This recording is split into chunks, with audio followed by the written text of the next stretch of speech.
కార్యక్రమంకి మొదట 10 గంటల కార్యక్రమం ఉండే కార్యక్రమానికి నేను వచ్చిన సమయానికి కార్యక్రమం స్టార్ట్ అవ్వకపోయేసరికి జమ్మికుంటలో ఇతర కార్యక్రమాలు అటెండ్ చేసుకోవడం జరిగింది.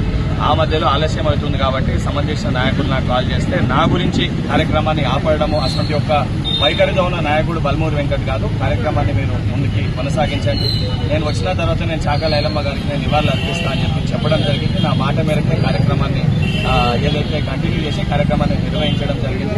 కాంగ్రెస్ పార్టీలో ఎటువంటి గ్రూపులు లేవు, కానీ ఎవరికన్నా కూడా టికెట్ అడిగే ఒక హక్కు ప్రతి ఒక్కరికి ఉంటుంది. ప్రజల సమస్యలు తీర్చడానికి ఇప్పుడు నాయకులను అందరూ కూడా మేము కక్కనబద్దులై పనిచేస్తున్నాం. అందుకు నిదర్శన ఏదైతే మన 2 పట్టణాలకు కూడా ఏదైతే 30 కోట్ల నిధులు కేటాయించి ఇక్కడ పట్టణ అభివృద్ధి కోసము కృషి చేస్తున్నాం. మా మొదటి ధ్యేయం, మా మొదటి ప్రాధాన్యత నియోజకవర్గ అభివృద్ధి, నియోజకవర్గ ప్రజల సమస్యలు తీర్చడం.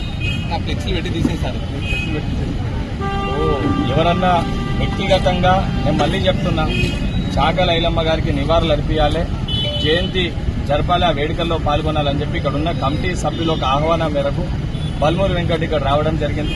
ఈ యొక్క కార్యక్రమానికి సంబంధించి ఎవరన్నా ఫ్లెక్సులు తొలగించడం కానీ లేదా కార్యక్రమాన్ని ఆటంకాన్ని కలిగించే ప్రయత్నం చేస్తే అది కార్యక్రమానికే ఏదైతే ఇబ్బంది పెట్టే ప్రయత్నం చేస్తే అది వారి విజ్ఞతకి నేను వదిలేస్తా. నా హృదయం చాలా పెద్దది, ఎవరు ఎన్ని చేసినా కూడా నా మొదటి ప్రాధాన్యత నియోజకవర్గ ప్రజల సమస్యలపైన పోరాటం చేయడము.